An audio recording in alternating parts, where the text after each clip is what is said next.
Morning. I was going to suggest we waited a few minutes to see if we had any more attendees join, because currently we have more panelists than we do attendees, which is impressive. I'm almost tempted to say that everybody who's attending ought to just jump on camera as well, and we'll have a bit of a house party vibe. One of those is Betty from NAM as well.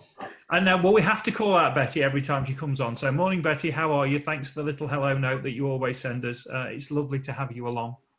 And the intriguingly named TT as well. Not quite sure who TT is, but I'm slightly intrigued by that. So we'll give it a second, and then we'll kind of kick off and start. I'm sure more people will join. There's maybe a lesson in this about how many people in the music industry can actually get themselves organised for a 10:30 webinar.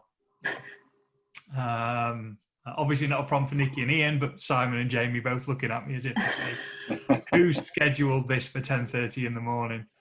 Yeah. Right. I'm assuming that note from Betty says, hopefully they're too busy in there. I'm assuming that's going to mean shops and not sheds, Betty, but I can only see a bit of that message on the bottom of the screen. Right, we'll make a start, and I'm sure people will join and pick up as we get along. First off, just the bits of housekeeping. Thank you for joining. It's a follow-up webinar to the one we had about 3 weeks ago now in preparation for retail stores opening up, and hoping to provide some practical advice and also some insights from people working around the space about any help we can give to opening stores up, and what may be things that you could look at in prep. Obviously, shops have been open for a few weeks now, and we said on the last webinar we'd get back together and we'd talk a little about the experiences and also what changes has happened in that time. So this is that promised follow-up webinar. If it turns out everything's going swimmingly, everybody's happy and there's no changes, we could be done by 11:15, but we'll see how we get on. I'll introduce you again to the panel, and I'll go across the way I'm looking at it at the top of my screen. So I've got Jamie Clayton first on my screen. So Jamie Clayton, who's the manager of Absolute Music, or general manager of Absolute Music. How are you, Jamie? Yeah, good, thank you. Not too bad, thanks, Anthony. And how has your experience been? Because you were ready to open pretty much from day one, weren't you? You were ready to go. We were ready for the 15th. We opened up on the 15th. It's been really good, actually. After the last seminar, I took quite a lot away from it, even though I was on the panel, just in terms of guidance and managing the customer expectation. So that was great. We put a little video together, we sent out newsletters, really prepared our customers for what was going to be the experience when they came to the store. And it's been really good. The first week felt very busy. Last week did quieten down a little bit. We was talking about it just before we started, whether the demand will be the same going forward. We're not sure yet.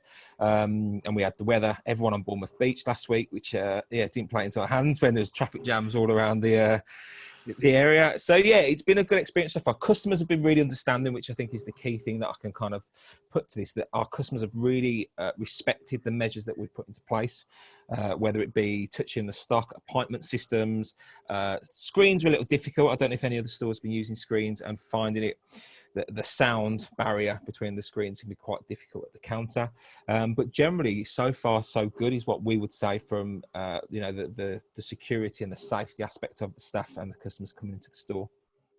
And did you think it had helped having? It was very well. Certainly, when we last spoke, you were very clear about the things that you were putting in place. You were very clear about what your take on opening up was and what your take on retail for the coming weeks was going to be, in terms of the safety, both to yourself and your team, and to the people coming through the door. You said that people have been understanding. Do you think they actually are looking for that kind of organisation? They want the stores to make those decisions and to be very clear about what the practices they're putting in place. I think 100%. I think people have got so used to the Tesco's and the mains, the supermarket shops that they'd visit. People want that when they walk into the store, and it's for the first few days we actually put someone on the door just to monitor customers coming in, their understanding, and then we took that person off the door, watched the doors throughout the day, and people are just walking in hand sanitizing. It's becoming quite a normal practice for them. The video that we put online was really well received from customers, and a lot of the calls that we had after putting our newsletter and videos out was that people were phoning understanding the expectations before they made the journey. Yeah, so I understand you're making appointments, you've reduced your opening hours, you're not open Sundays anymore. There's a process to getting in and out of the store, different to what it was previously. So customers have found it, and I think they want us to do that legwork for them, really. They want us to set the boundaries. If you left it up to the customers, it could be like it was on March the 23rd when we shut the doors and we were literally kicking them out the door going, have you not seen the news? Are you not aware of what's happening? Please be sensible throughout the store. So I think the world's changed. I think as long as we set our stall out and say, this is how we want to process our customers without sounding too clinical about it, then they're happy to go along with it. Okay. And any pushback, anybody you've had to sort of either ask to leave or ask to moderate the behaviour? Not really, because we've managed it, and we are, before people pick up the guitar, have you hand sanitised? Yeah, I did it on entrance. Have you walked upstairs and touched the railings? Yep, please go and do it again. So we are being quite thorough in our procedures. Saturdays are quite interesting because obviously the footfall does pick up on a Saturday. In the week, the footfall is quiet, but we are getting quite a good conversion rate from customers coming in. But they are understanding, and I think from my point of view, the more you can do to make it clear, like we spoke about on the last seminar, it works really well from what we've done so far. Cool. Thanks, Jamie. Next person on my screen is Nikki. How are you, Nikki? I'm good, thank you. I suppose the big talking point, or one of the talking points for today, will be flexible furlough, because if I'm right, that actually comes into being today, doesn't it? It does. It starts today. So okay. And good news.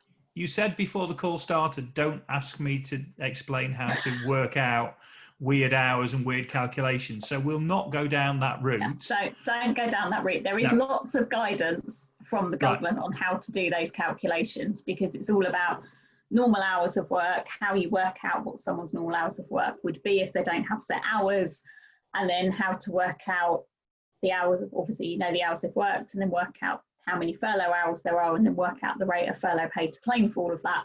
And even by the time I've explained that, you've probably got a headache. So bearing in mind that obviously the one advantage of furlough was it was relatively easy to understand, and flexible furlough by its very nature is going to be unique, so therefore it's going to be more complicated. What's the reason why retailers should be really embracing flexible furlough? What's its big advantage? I think the clue's in the name, is it's very flexible. So there are no restrictions or minimum periods to work, minimum periods of furlough.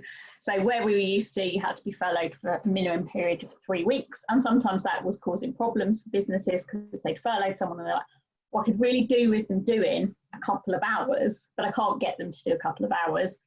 Whereas now you can. So for businesses and retail, if you're a bit quieter than you would normally be, it gives you the opportunity to perhaps stagger your staff, maybe keep them in, we use this whole term of bubbles, so keep them working in teams so that you're reducing the risk if someone in that team then does test positive for it and anyone has to isolate, you're not wiping out your entire workforce.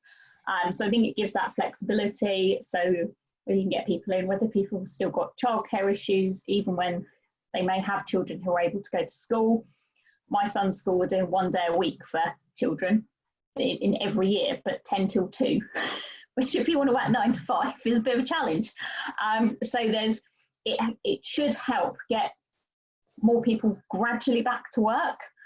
And I think that's the thing that when I've spoken to people is there's a concern about coming back to work, because it's a big change. If you've been furloughed for 3 months, and at home and you've got used to that message, I must stay at home, I can't go out, I shouldn't interact with people, and suddenly it's like, oh no, you can come back to work. A lot of people find that quite hard to get their head around. So you can use the flexible furlough to get the people maybe who are more happy back straight away, and then you can talk to those who are more uncertain about it, how it's worked, and then get that positivity. So it really gives you loads of options to fit with what your needs are as a business, and also what your staff's needs are as well. There's two things that struck me there I'd not actually thought about. One was flexible furlough to allow you to create bubble schemes within your business, which I'd not actually really picked up on that. So that's probably something I'll come back to ask Jamie and Simon about in terms of whether that is something they've been doing. And then I guess the other thing was, as you were talking, obviously my initial thought on flexible furlough was, okay, well, that's great, because as you unlock a business, that's kind of the danger point. If you had to take on the entire cost base and the demand was lower, then then obviously that puts you in a precarious situation. So I've thought about flexible furlough from the point of view of the employer and actually the cost issues. But from a HR perspective, flexible furlough can allow those employees that are concerned about coming back to work to do it on a more gradual basis, which is something I've not picked up on well. So I'll come back to Jamie and Simon in a second to ask them, well, I'll ask Simon actually in a second on those two things, because I think those are relevant. Is there anything, do you expect any tweaks to it, Nikki, or is it, I don't know, it's probably too early to say, but is there going to be a mad panic at the end of the week? Hopefully not. There's a lot of campaigning to get more support from the government, as I think the impact of all of this is worse than anyone probably thought initially. So as we see how things transition, there may be calls on them to do something past the end of October. I think they definitely want to let it bed in and see how things go. So no, I don't foresee any changes initially, but if I could predict what was going to happen and what the government were going to do, then I'd probably be in a really good position right now. Yeah, that's fair. That's fair. Simon's next on my screen. Hi, Simon. How are you? Yeah, I'm good, Ant. How are you? I'm very good. Now, you're Miller's Music in Cambridge, as well as your other retail interests with the outdoor world and what have you. You put your opening back, didn't you? You originally were going to open about a week after the first day, but you ended up putting that back, I believe. Yeah, we were going to open on the 24th, and we then put it back to today. So we've been open a grand total of about 43 minutes so far. Okay. Any initial thoughts on how it's going? Yeah, we've got customers. So we're running a booking-only system. And what we've actually done, I say we've opened today, we've actually had inquiries, and we moved all of our phones, all of our systems, we moved them so that people could operate those from home, from their dining room tables and bedrooms and kitchens and all sorts of other places. And we had customers saying, can I come in? And we actually had that during lockdown, but we then started scheduling them in from the 15th. And what we found is we've gone down to the store, we've opened the store up, we've let the customers in, we've maybe sold them, we've demonstrated a piano, and the success rate, the conversion rate has been absolutely huge. And customers, we've undertaken all the provisions just as Jamie has suggested. So we've got sanitizer on the way, and I know it was discussed last time. We've got gloves available for the customers and for the team members. We've then got face masks, and we're asking customers if they'd like us to wear a face mask. We're maintaining distance in the store, as you can do with pianos. We're asking the customers, but it's been incredibly well received. And we've found that it was much around the furlough scheme was actually the centre of our decision was, well, if we open on the 24th, we've got to bring people back on a full-time basis, not knowing demand. And I spent quite a lot of time talking to business owners around Cambridge, around Norwich, and then I also have been messaging and talking to various business owners in the music industry and just trying to get an assessment of demand. And I don't mind telling you, Anne, I was quite anxious last week about everything and going, we've messed this up, we've got this wrong. I think, and you were seeing some of the headlines, which again starts to influence some of your decision making. And I thought, no, I'm gonna actually go and have a look up at Cambridge City Centre. I'm gonna get some assessment in Norwich, talk to the business owners. And what we've established is really earlier on in the week, Monday, Tuesday, Wednesday, Thursdays, the footfall is just not there. And Fridays, Saturdays, and particularly on Saturdays, it's very busy. Sundays, not so much.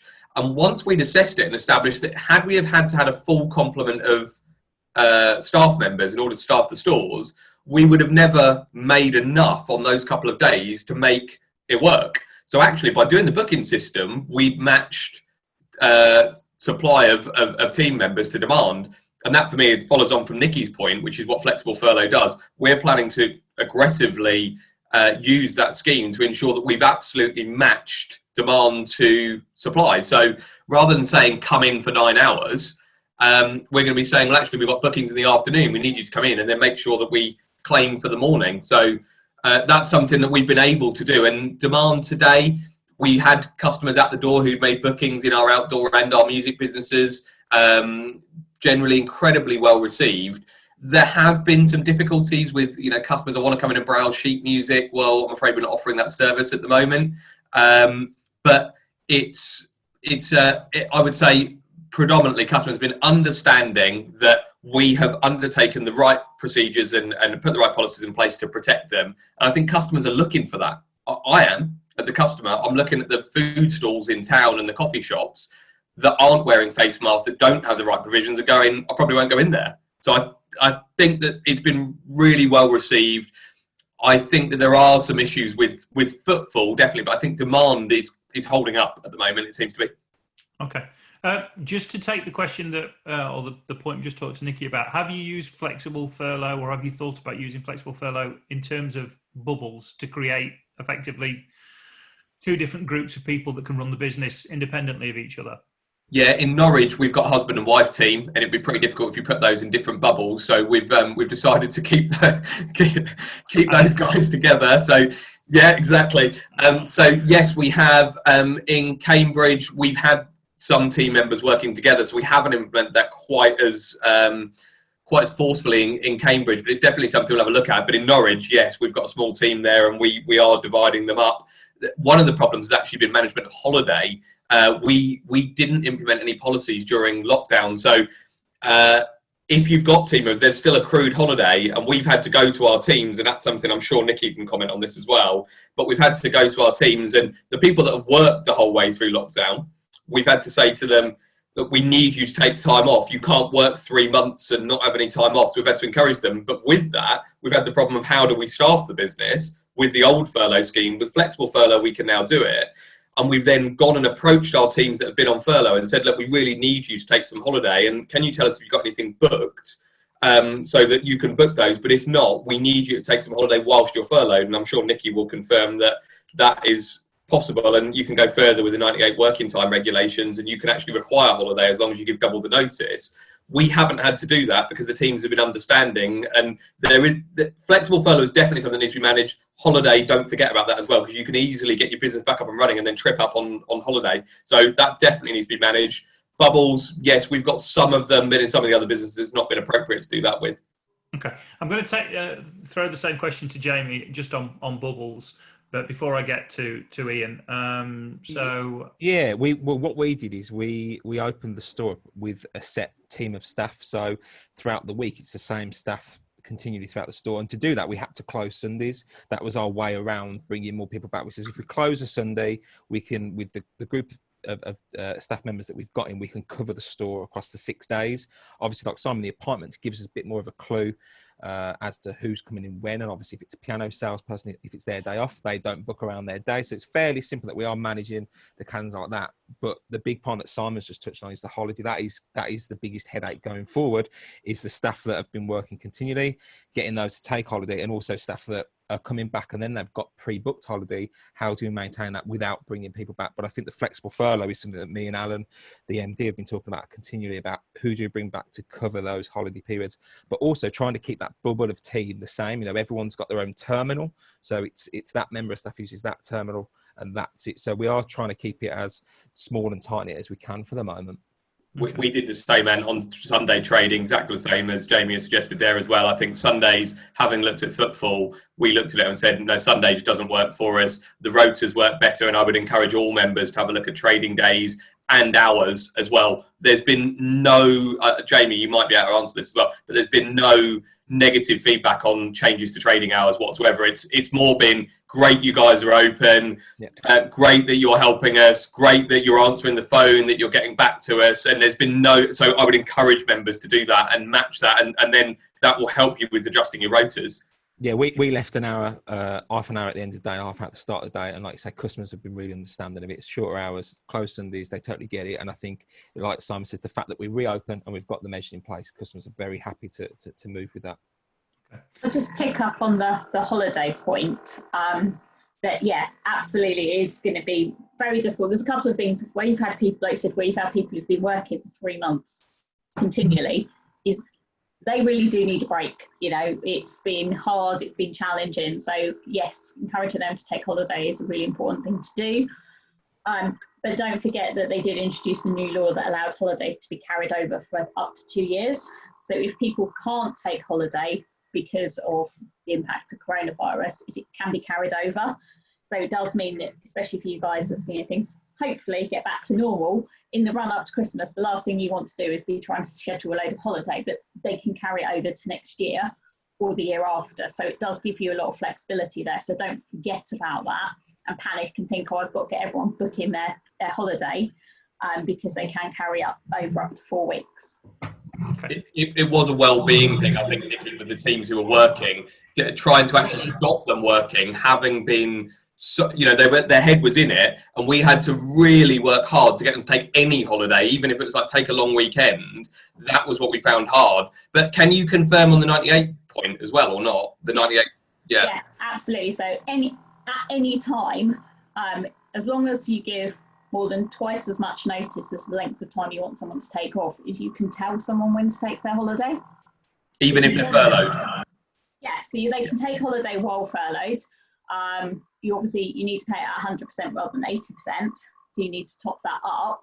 But yes, there's a little bit, certainly I think at the beginning of lockdown where no one could go anywhere, it felt wrong to do that because you're telling people to take time off to sit at home and be concerned and not have anything to do. But whereas now things are opening up, absolutely, if you've still got people on furlough, I think it's perfectly reasonable to say, look, we need you to take some holiday.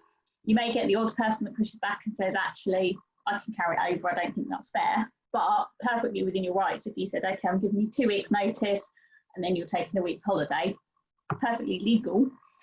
You just have to decide if that's something you want to do or you're happy to let them carry it over and use it next year. Just one small point from me on that, Nikki. You said if it's holiday, you have to top up because holiday pay needs to be 100%. But does that mean you can claim furlough for somebody that you're asking to be on holiday in that time? Previously, so yes, you can. So if someone was fully furloughed and you said you need to take a week's holiday, you could claim the 80% for that week, and then you just have to pay the 20% to top them up. It's going to be a bit more difficult with flexible furlough, but in theory you can do it. Right. Guidance has kind of hinted at is that you shouldn't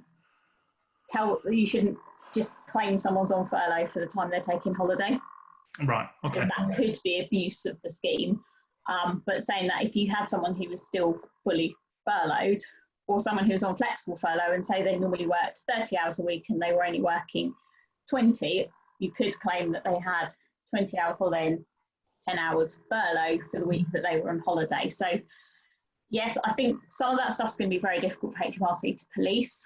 But again, it's about using your own judgment on not abusing the scheme. Okay. And just one technical point on that as well. We tripped up on bank holidays. We didn't pay full pay for our team members for the bank holidays in April and May, and we've subsequently corrected that. But you do have to pay bank holiday for the people who are furloughed as well in full. Nikki, I'm sure can confirm that one, but it's a good one for members to have a look at as well, is you've got to pay them in full. Because it's just a holiday. You do, but what the issue was at the beginning is the guidance hadn't made that clear. Right. So if anyone who hadn't done it, it'd be perfectly understandable that you hadn't done it, because in the HR group that I'm in, we were having constant debates about it as to what should you pay it, should you not pay it, why does the guidance say nothing? And there were so many things that the guidance was silent on that, if you haven't paid it, top it up or now correct it or don't and see if anything happens. But obviously the morally right thing to do would be to top it up once you know that's what you should do. Okay, 24 minutes in, and I suppose we ought to really let Ian say something because he's been sat there for 24 minutes, particularly because we haven't touched on the biggest topic since we got together the last, which is obviously Liverpool winning the Premiership. So I'm assuming, Ian, that you... Oh, that was a beautiful moment. And I was about to say you're looking very Jurgen-esque this morning. So do you want 30 seconds to express your joy at, Yeah, it's been a long time coming. I was around the last time they won. Like my son it's the first time my son's seen them. We've been through a lot of pain and pleasure through different other cups. It's the Champions League, last year, 2007, whatever. So there's lots of things that have happened, but the Premiership, I'm happy. I'm gonna give you that 30 seconds, but I'm then gonna say as a caveat, I'm a Sheffield United supporter, and I've not seen anything in my lifetime that's brought me any kind of joy. So you're still slightly better off than some of us. But I guess. Well, first things first, obviously, thank you for, unlike the rest of us, making an effort in terms of your branding and your dress. Sorry, Nikki, you look great as well. It's the rest of us. Any major changes in terms of health and safety guidance since we spoke last? I think one of the key ones that's coming up is the more aimed at the hospitality sector, which is the so-called 1 metre plus rule. So in theory, we are to continue with the 2 metre social distancing, but I think the 1 metre was definitely aimed at hospitality and pubs and clubs and things like that. So that's one of the key areas to come back on. Just to pick up on one thing that Simon mentioned about making staying COVID-19 secure in 2020. So this is almost like a certificate of your business. There's 5 key steps that you should be following. So like Simon was saying, is you go to you'll see other premises and you don't feel safe going into those premises. So they're not actually applying all those 5 steps, which is making sure that you've done your COVID risk assessment, having the hand sanitizer, making sure hand washing is continue going on. If you can, still support people working from home, but a lot of people are actually making that transition and trying getting people back to work. Making that in the staying secure one, it is actually stating the 2 metre rule, which is predominantly what people are being asked to do. And where you can't do the 2 metre social distancing, that you've put precautions in place. So they're the 5 key steps that we should be aiming for. And if you are doing those, there is like certificates that you can actually display in your front windows to say, we followed these 5 steps. We feel that we are a safe business and we're encouraging people to come back in. So for your members, it's those type of things that you're going to be looking for. One of the most topical questions that we've had over the last few weeks, or since the last time we've spoken, was about emergencies. So if we have to, the fire alarm goes off and we have to go to the assembly point, do we social distance? It's an emergency, so the theory is that if it's emergency, it's only going to be for a short period of time, and so social distance doesn't apply in that occasion. So we've had lots of queries about that, so when people are going back. And another one is about first aiders having PPE.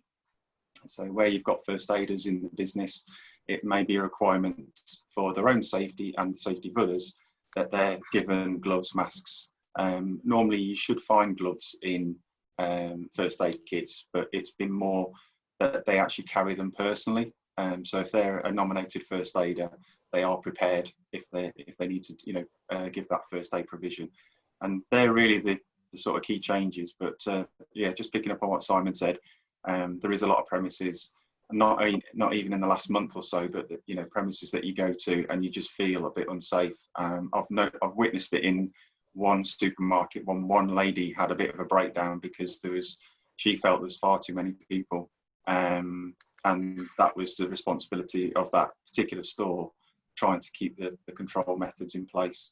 So yeah, it's just being mindful of that. There is some uncertainty, anxiety from certain people and certain factors of the society. So, and that has an impact on all sorts of different sort of scenarios, whether that's locally or nationally as well. Okay. Just a reminder to everybody, we're about halfway through. We'd provisionally thought that we'd do this session for an hour, so about halfway through. Please feel free to pop questions along. I mean, obviously, I have some questions to ask, but the entire idea of today was to answer questions that that members have. So please feel free to pop your questions. Because there's a relatively limited number of people on the call, we normally suggest the Q&A, but if you want to pop them in the chat as well, you can. That's not a major problem because they're not coming through in such numbers that it's that difficult to deal with. Which we did have a question from Darren to Jamie and Simon, which was, is there a particular demographic of people walking through the door? Has it changed anything, or is it just your your normal kind of customer demographic? Do you want to go first, Jamie? Yeah, I would say it's been very normal from our point of view. We noticed in the week it's a little bit quiet, and you'll maybe get a few more people that would be classed in the vulnerable category kind of making an appointment. But Saturday in particular, we had a lot of families, you know, talking just what Ian was talking about, the volume of customers in the store on Saturday. We got to the point where we thought, do we need to close the doors just to ease the volume of customers in? But then we looked and we said, well, actually, there's only 5 customers, but they're all in groups. So it was families, it was couples. So it looked up on our guitar floor, it looked like there was about 15 customers up there, but actually there was 5 customers, but in large groups. Yeah. So it was trying to keep them at a distance. So and everyone respected it, and we kind of went around and said, look, we're almost at full capacity, and it was measured really well. But yeah, it's been our general demographic really. It's been very mixed. It's not been just a set group of age, you know, an age group or a set type of customer. It has been very, very mixed. From my point of view, I don't know what Simon's found so far with his appointments. I'd say more vulnerable customers actually on the appointment side. It's encouraging them out. And again, Jamie said something, I think you said it earlier, or maybe on a pre-call, Jamie, about setting expectations. We've trained our customer service teams, talk the customers through the process on the booking system. It tells them about the process in advance. And I think making them feel safe. So we've had older customers and a little bit of feedback. I mean, it wasn't lots of in this case, but with some of the bookings, they just haven't been respecting some of the social distancing, and these are older people, and we've had to kind of step back and train the teams to step back in that situation. But I think that they feel comfortable knowing they're coming into that environment. As far as the demographics are concerned, we haven't seen many customers because we've only been operating the booking system. What has been interesting is the change in the nature of the inquiries and how we've dealt with those inquiries has been the bigger change. I wanted to order a piece of sheet music and I was looking for something, and we're saying, look, I'm terribly sorry, we can't offer that service at the moment. So some of our customers that we've had before that would have had an expectation on a service, we haven't seen them, the store hasn't been open, and we're not planning to offer that service. But I would make the argument, you know, we've actually used it as an opportunity to form relationships with other businesses. So we've approached a sheet music website that has an extensive selection, far better than our 5,000 titles. You know, they've got hundreds of thousands of titles, and we've said, well, look, how about if we send customers your way? You know, can we work out an arrangement? So it's actually encouraged a level of innovation. So we haven't seen the same customers. Where we have seen them, it's been a mix, but there's definitely been, you know, vulnerable customers, what we would class as vulnerable customers. We don't tend to see as many, because we've closed our guitar department. I suppose I've got to take that into account as well, that we wouldn't see that demographic necessarily, and we're not seeing that at the moment. So yeah, we're not seeing types of customers, we're not seeing browsers and things, because we're not encouraging those types of customers into the store. That's more the change that we've seen, I would have said. Saying that though, I mean, I was in Huddersfield. I live in Home Firth, and Huddersfield's the closest town, and I went in. I went in really because, quite annoyingly, it was my son's birthday, and somebody sent him a cheque in 2020, which then became an absolute pain to deal with. So I went in to pay this cheque in, and I took the opportunity to walk around Huddersfield. I've not had a chance to walk around the high street, and literally, apart from people queuing outside banks and post office, there was no retail browsing going on whatsoever. Literally the only queue outside of a store was Wilkinson's, and the only reason there was a queue outside Wilkinson's was that our Wilkinson's is huge, and yet they've set their capacity at 10 people, and you know, and I would say it's easily double the size of an average Aldi or Lidl store. So they've set a really low threshold for the number of people that they want in the store at any one point in time, which obviously guarantees that there'll always be a queue outside, because in reality they're working at probably, you know, 10-15% of their normal capacity. Yeah. And apart from that, there just wasn't the queues, or there weren't the people. There just literally weren't the people who were clearly going browsing. Everybody seemed to be walking with purpose, if that makes any kind of sense. And that was in my observations in Cambridge, and I've spent quite some time wandering around talking to business owners in various businesses. If people are coming in, there are people wandering around with bags full of items, and they will be Primark, where there was a massive queue right down to the PMT in Cambridge on Sunday. TK Maxx, yes, Zara, H&M, you know, high street fashion, there are big queues at those. There are people walking out with bags full of stuff. The rest of the stores, and having spoken to them, I spoke to some kind of smaller clothing retailers and things. They're saying that actually they're offering booking systems at the start or the end of the day, and they're working fabulously well. But at the middle of the day, they're not seeing browsers. And this is like sea salt. I spoke to a tourist shop who'd taken £11 on Friday. You know, they'd normally take between £1,000 and £2,000 on a Friday. So there aren't browsers who are just walking into the stores, but the people are there to buy. What's interesting is we have seen some level of disquiet from the ones who maybe want to browse for no reason. And we've been working on the store. Customers have approached the window and, are you open? And why are you not open? And we've had a level of that actually to deal with. But the people that, for the most part, that have booked in or have called and we've booked them in have been really appreciative of the efforts we've undertaken, same as what Jamie's saying.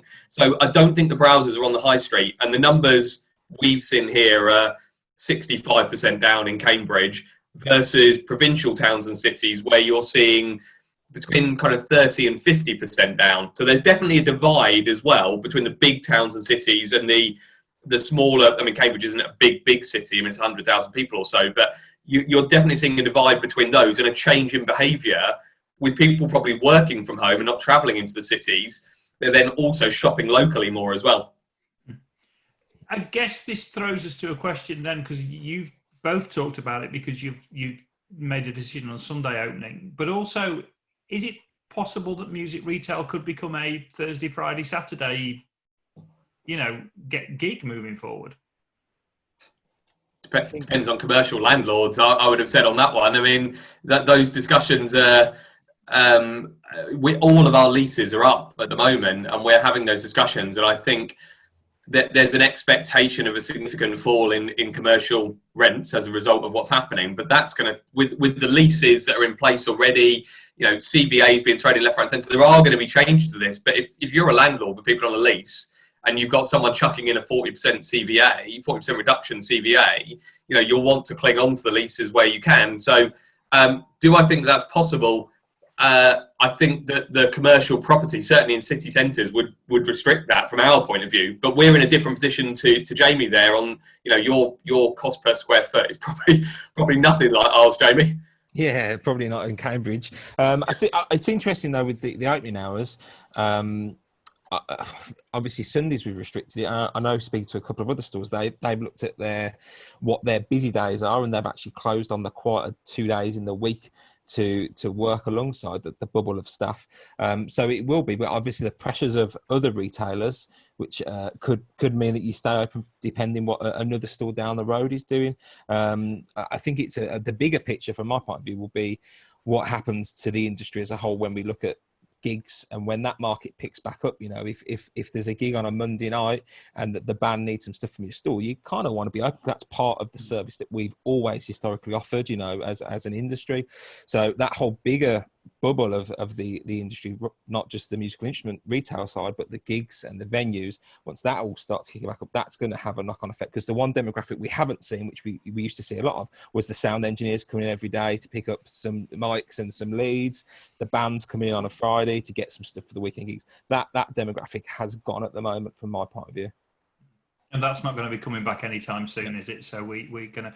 I was more looking at, I guess, this question of, if there's less browsing and there's more people coming in, for a reason, for effectively for a purchase or for a piece of service, and if people are getting more used and actually are more comfortable with some form of rota system or some form of appointment system, then is there an opportunity to shift the way that we work here? Because it used to, we went to extreme opening hours. I mean, we went to, we have to be open Sundays, we have to be open 9 a.m. till 6, 7, 8 o'clock at night, because we need to be there to catch the person who might be driving by or might be walking by and not miss that opportunity. And yet there does seem to be a change in retail in terms of consumer behaviour.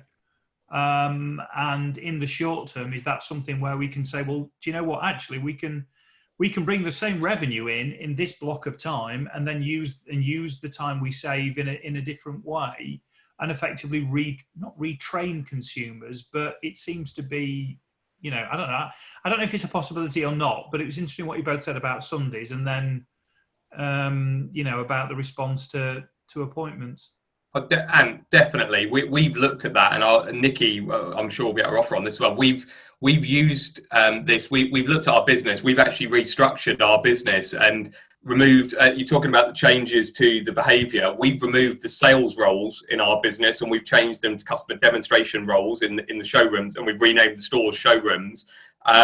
But we've also used that restructure as a chance to have a look at our contracts and create more flexibility, which we believe we're going to need going forward. So we're saying, where's our customer demand? Is it 8 o'clock in the morning before they set off for their desk, maybe in their office, rather than travelling to work? Well, actually, let's be online and have live chat in the morning. And what about 6 o'clock when they finish? Well, let's be on live chat, or let's be on the phone and extend our opening hours. So we've used the restructure as a chance to put in place new contracts, and we've got core hours. But we used to have a 5 from 7, 9:30 to 5:30. We've now changed that to core hours. We've moved away from the 5 from 7. We're saying if all the demand is Friday to Monday and it's 10 hours, and our team want to adjust to that and want to open on a Friday at 6:30 because there's a customer that wants to look at a grand piano, fantastic. Let's have contracts that allow that. We've also looked at the possibility of periods where you don't have the level of work, and we're looking at kind of outbreaks in Leicester and places like that at the moment. So we've used it as a chance to also look at introducing clauses, which I'm sure Nikki can talk more to, about things like layoff clauses and things which are old historical clauses in contracts, but give us a degree of flexibility and protection for the future. But I think the behaviour has changed, the expectation has changed. There are the odd customers who, I don't mean odd in a general sense. I mean there are a few customers whose expectations haven't really moved, and they're saying, why aren't you open and why aren't you doing these things? But generally they're not, and they're very understanding. And I think to Jamie's point, maybe if you offered click and collect services and things, I think customers would understand that now. And you're doing a gig in Bournemouth and you need some kit. Well, you just go on your phone and you order it and you pick it up in the store 10 minutes later. I think people would probably appreciate that, and we're seeing that, and I think that change is happening. But I think getting your teams able to do that and able to operate, and therefore looking at the contracts, it's a great time to have a look at that and see what you can do. You can't change them yourself, and I know Nikki will definitely tell you that you can't on that front, but it's something I would encourage people to have a look at and see what you can do to match the changes in demand. Well, I was going to come to contracts in a minute, really. I'll just final finish on this point. And I guess the other thing I was driving at was there's a lot you can do to help customers, but whilst the doors don't necessarily have to be open. So you talked to live chat. We talked a little bit more about Zoom demonstrations and those kind of things. And I guess I was sort of looking to, can we channel an almost organised demand into a smaller set of hours, but have a different fleet of services that we offer in the time that we've saved, particularly if people are not 100% comfortable to come and spend a large amount of time in store. So how many of those conversations, can it be live chat, can it be a Zoom call, are there other ways of skinning it? And that's the bit I was trying to sort of get to. Is it possible to reduce opening hours but still offer a different fleet of services, and even to a certain extent, people then working from home, you can then allow people to do some of those things remotely, which might be sort of quite interesting. Yeah. You touched a little bit there on contracts, but obviously one of the things that you also touched on there was local lockdown, and I guess we're all going to have to be prepared for second spikes, locally, and what that will mean. Nikki, is there anything you can help us with regard to preparing employees, maybe at the contractual level, maybe at a more, human level for that eventuality? Yeah, I think there's two levels to look at there. I think one of the things that this whole pandemic has highlighted is the importance of communication with your employees, and certainly I think it's Leicester's highlighted local lockdowns might happen, so communicating with your employees that we need to be prepared. So if a local lockdown happens in our area, this is our process. So this is what it means, this is what we'll be expecting you to do, this is how we'll communicate with you, making sure you've got correct contact details and all of those sort of things, so that you can get that message out very quickly. Because certainly I know at the start when we went into lockdown, there were a lot of people sitting at home going, well, am I working? Am I not working? What am I supposed to do tomorrow? So I think we've learned a lot from that. Communication is really, really important. Contractually, so there's two things. So if there are people who have been on furlough previously and fully furloughed for 3 weeks before the end of June, then you could put them, even if they were back full time for a month and then you had a local lockdown, you could put them back on flexible furlough for that time. So it's needing to have documentation prepared to be able to do that. So I do have a brand new flexible furlough leave agreement that MIA members can have, which will help with that. And it's balancing how you're going to use that when you're going to issue it, because you don't want to give people the wrong impression, but equally you do need to be prepared that you've got it all there ready if it's something you need to use. And also, Simon said about contracts is if you're looking at tweaking hours, getting people to work from home, all those sort of things can need to be looked at, because most people these days have a traditional 9 to 5, whatever it is, fixed hours contract. And this whole situation is probably thrown out the need to be a little bit more flexible on that. So things like core hours, so minimum working hours for whatever it is a week, 35 hours a week, your core hours are this, you'd be required to do work outside of that and do that on a more flexible basis. Then I think people will actually quite like that, but they need to know what might happen. The contract needs to be worded properly to cover that.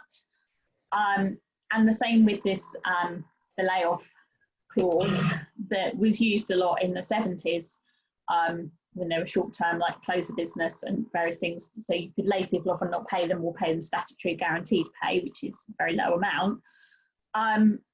But a lot of people dropped those because they were never used. So yes, you can introduce them now if it's alongside other things. So what you can't do is just write to everyone and say, right, you've now got to agree to a layoff. Here's the layoff clause that applies in your contract now, because that's not how a contractual agreement works. There has to be what we call consideration. So it's like, okay, so for signing this, you get X.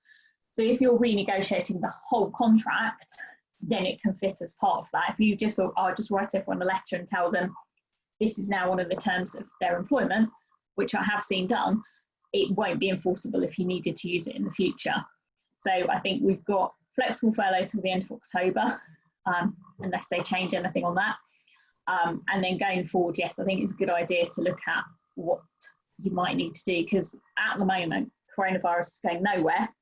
They're talking about a second spike, they're talking about it coming back in the winter, so we need to be prepared so that when we go into it, we can manage that process much better than it was managed at the start of this, because no one was expecting it or had a clue how to manage it. So there's a lot we can learn from what's happened. Okay. And I would just add to that, the advice from Krona and the advice from Nikki, I know the MIA has bought time from them as well. Nikki's mentioned in there about the contracts and changes. We used a restructure process to do this in our own business, but take the advice, either your own HR advice or use what the MIA has there available as well. We've taken advice from Krona. I've personally taken advice from Nikki, not on my personal point of view, but personal advice for our business as well. So she said to me, don't wear those clothes, they look horrendous. It was personal advice. No, I would encourage members to use the services that are there. That's part of your membership fee, and use the services that are available. The MIA has booked some of this. Take that advice and get those changes. Don't get it wrong. I actually saw, and I won't tell you the business, it was a local business, nothing to do with music, but one of my partner's friends turned up with a letter asking her about it. She's in HR, she works in HR for the NHS, and I took one look at it and it said, you're being made redundant today, with no consultation on it. I mean, it was absolutely horrendous. So take the advice, don't get yourself into a difficult situation. Use what the MIA are providing for you there.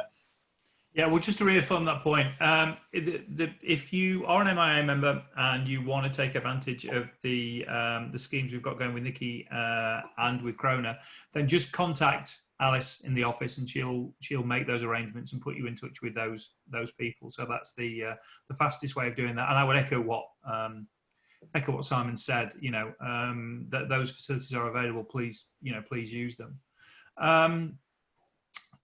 Anything on local lockdown from you, Ian? Is there anything that we need to, is there any sort of advice coming out about this, or will it just be, because the word coming out from Leicester at the moment is it's all a bit haphazard?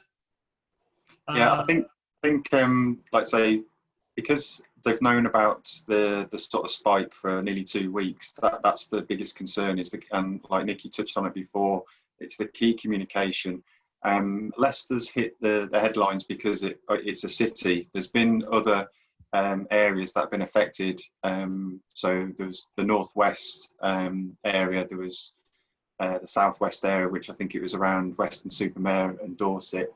So there has been smaller spikes that have been going through, and I think what we need to prepare ourselves for, and I think this is what COVID-19's done, is that it's given us an opportunity to look at our business continuity. It's our HR sort of facility, and the fact that we need to be flexible going forward. But I think that's what caught a lot of people out at the very beginning, is that they didn't have a business continuity plan in place. So it was a case of, let's throw all these sticks up in the air and find out what's going to happen. And I know we've helped, like say, many businesses just trying to think about what their next steps are going to be. But yeah, Leicester, unfortunately, the proximity to the Hinckley office, because we're in Leicestershire as well, so it's not just Leicester, it's the surrounding areas. So we were making steps going back to the office. I haven't actually been back in the office since last week. So I don't know. I'm speaking to my line manager when I'm travelling down to Oxford this afternoon, just about what we're going to be doing and how far we're going to be sort of looking at the teams that are coming from the Leicester area, because they're actually being restricted again from movement, and the teams that have been preparing for opening this weekend, those have actually all stopped. I've got 2 visits. One was at Leicester Cathedral and the Leicester University coming up in the next couple of weeks. So they've just been pushed back to early August or late August. So we have to be flexible ourselves. It's a fluid situation. The same thing with the risk assessments that you do for COVID-19. They're going to be changing on potentially weekly, fortnightly basis. So you need to be close to those and the business continuity. And one thing, I guess a general question for everybody, probably the wrap-up question,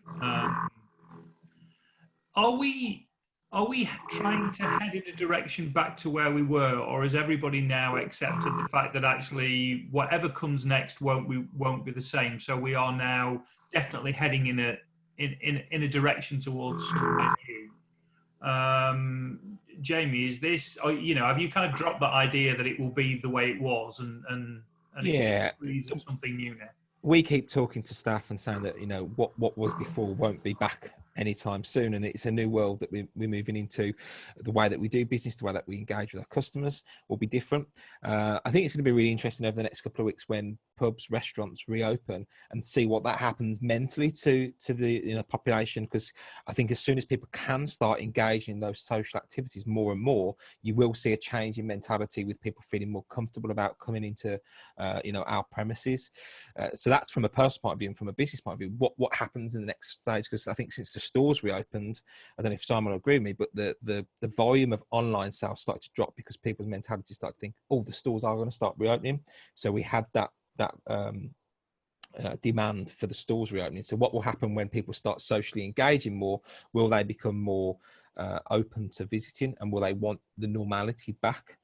Which I think is obviously, if we had a crystal ball, that would be lovely to see. But from my point of view, definitely the world has changed, and we're going to continue to move forward with whatever happens.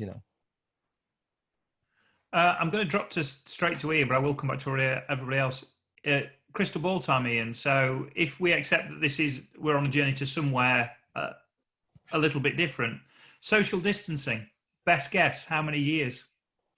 Well, I think it will depend on potential vaccines. I think that's the guidance that they're looking for, is that the world at the moment, there's lots and lots of different countries trying to develop vaccines. And I think that's what's going to be the driver on potentially the norm or the new norm. So they are talking about October this year, because vaccines are being tested currently at the moment. And I think the figure was 60 litres would cover the whole of the UK for having this type of vaccine done. I was with a client 2 weeks ago who actually had COVID-19 and actually was asked to send a blood sample to Scotland for testing. So people who have had the actual and survived, it is going to be, that's what they're working on. There was something that new came out to sort of say that it was a blood cell issue, but like I say, we're hearing so many different things. I would like to think positively, because that's how I am, that we have got something in place, hopefully by the end of this year, that we have got a vaccine program going on. If that's not going to happen, then the meter+1 will continue indefinitely, and it'll be just monitoring and managing where we get these spikes, if that's going to continue. And that's what the concern is in some industries, is that they're trying to get back, but get back too soon. And then you've got other industries that are wanting to get back, but they're being held back. So it's a difficult situation, but it's one that, they're trying to manage it the best they can. But I would like to think that if it's 12 months from the start of lockdown, that would be my positive guess, if we've got something in place before Christmas in regards to a vaccine. Other than that, I haven't got a crystal ball, so that's my best guess. Nikki, are we now in a changed world with regard to employment, traditional contracts? Have we broken the ceiling on working from home? Is this going to be the thing we look back on in 5 years to be the monumental change? Yeah, I think it will be. I think it is going to push a lot more working from home, but you have got several camps in working from home. So some people love it, some people hate it. It does throw up a lot of challenges in terms of managing people, communication, engagement, all of that side of things. So I think a lot of the kind of the softer skills of HR need to come into play a lot more when you're doing that. Obviously, lockdown happened, and it's like, right, everyone work from home. Normally, if you've got someone who's going to work from home, you've done a risk assessment, you've probably provided them with equipment. We've got people sitting at dining room tables, laptops balanced on their knee on the sofa, because it's like, we've got to just carry on working. But at some stage, it's got to be, right, okay, what are we doing going forward? Some businesses, certainly bigger businesses in the city, have said no one's coming back into the offices this year. So that's where some people are at. So yes, I think it will. It's really interesting, actually. When I did my master's in employment law, my dissertation was on flexicurity, which is a whole European concept about employees having flexibility in work, but job security. And my conclusion actually was that didn't work. But we're actually starting to see it happen. Right, job security, not so much at the moment, but actually if we can balance the flexibility, I think that helps give the job security, because in a lot of places the way you work is going to change. It isn't in some areas, it isn't in manufacturing, although that's more difficult with social distancing for some of them. But yeah, I think it is. I think the way people shop has changed, people's expectations have changed. I go into a shop and I'm like, there's too many people, everyone's walking too close to me. So yeah, you can see why there is that shift to online. So certainly for some of the things that you guys might have people coming and browsing for, if that whole click and collect concept works, then that's great, isn't it? Because that's a quick way to get business. And maybe you will have, if you have less people in your stores, but you have a higher conversion rate, then that's a good thing. So it's making sure that happens. But I think there are lots of people out there who've taken up new activities, learned musical instruments, which is a great opportunity for you guys to kind of hook them in and get them engaged with what you do. So yeah, I think sadly the world has changed and we do have this new normal, although that phrase makes me cringe, but that's probably the reality. I think no. Just touching on that, the HSE initially said that there wasn't the need for home risk assessments done because it was a temporary arrangement. 4 months down the line, a third of the year, is that a temporary arrangement? So that's where people are revisiting things where, like I say, I might have said it last time, is the fact that we've got people who not necessarily haven't got availability for a dining room, they're actually sitting on the end of a bed with a laptop. That's not working safely at home. So it's the case of that we need to revisit this now if we've still got people working from home. I would agree.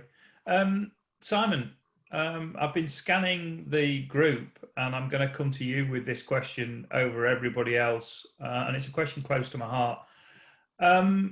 I've managed to get my hair appointment for the 8th. Have you managed to do anything? Have you got your hair, I did. in? I've got it sorted. Look. Are you sure? Yeah, look. Check that out. It's better than last time. Yeah, I have. I managed. I couldn't. I had to bribe a friend, socially distant. They did it with a set of. They did it with a hedge trimmer. It's fantastic.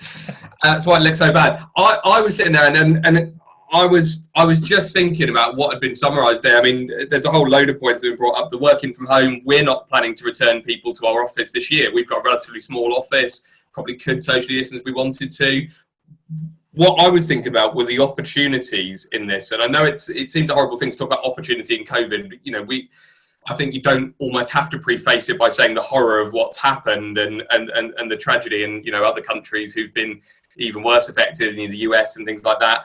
It is a new normal, but it's also an opportunity. It's an opportunity to make the changes. We've looked at our office. We've looked at the environment. We've changed. I did a video with Alice about the changes that we've made to our business, and we've used it as an opportunity.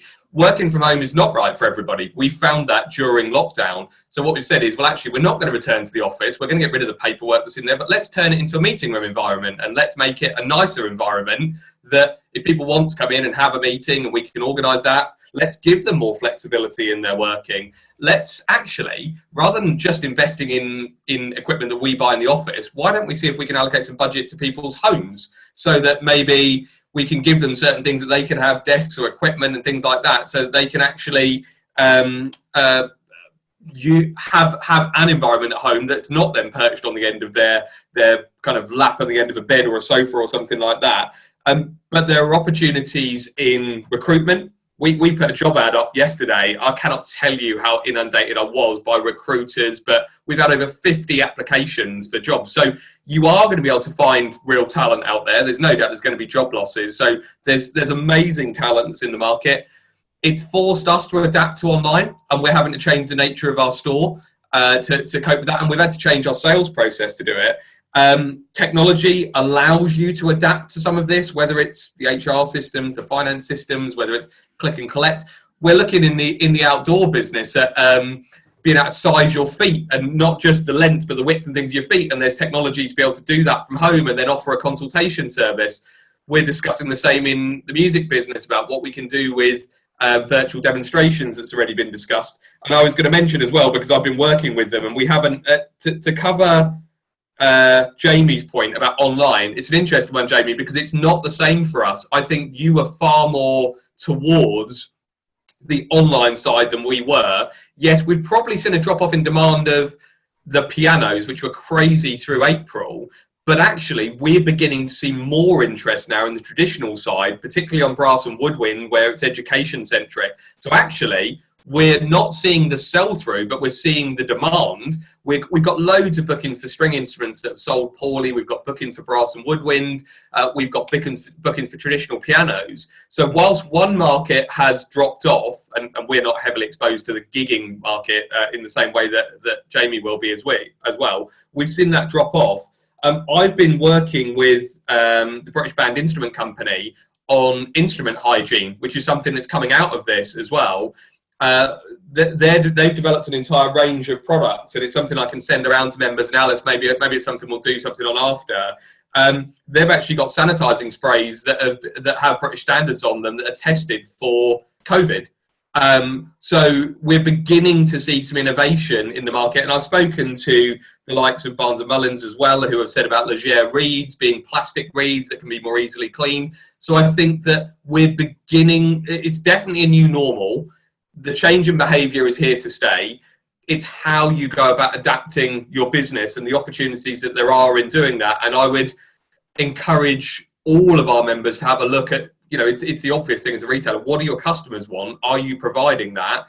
Some of them will not want to come in. Some of them will want to make bookings. Some of them will want virtual demos. Well, actually, how do we do that? Betty's just said about an instrument disinfection study that's coming out to be definitive for wind instruments. It's just mentioned on the chat. but I would encourage members to investigate those things and look at it and see what you can do to innovate. What a great chance if we can get out there now to schools, to teachers, and talk about instrument hygiene, which has been an issue for many years. But actually, it's a great opportunity to talk about that and lead the charge on some of that, and also help retail with it. Great opportunity for us to do that as an industry. So yes, it's tragic, but there is opportunity in this. I would agree. I just want to round it up there. We've just gone slightly over our time. Thank you everybody for for coming back and doing the follow-up session, which has been hugely helpful. So thanks to everybody for that. A reminder to everybody that if you don't sign up for the MIA newsletter, then please do that. Because lots of information is going to be coming out to you daily via that. And if you want to get some time with either Krona or with Nikki from HR Point, then contact Alice at the MIA office and we can find ways of making that work out for members. So thank you, Jamie, Simon, Nikki and Ian. And hopefully we will see everybody again soon. Thank you. See you later. Thank you very much. Bye. Bye.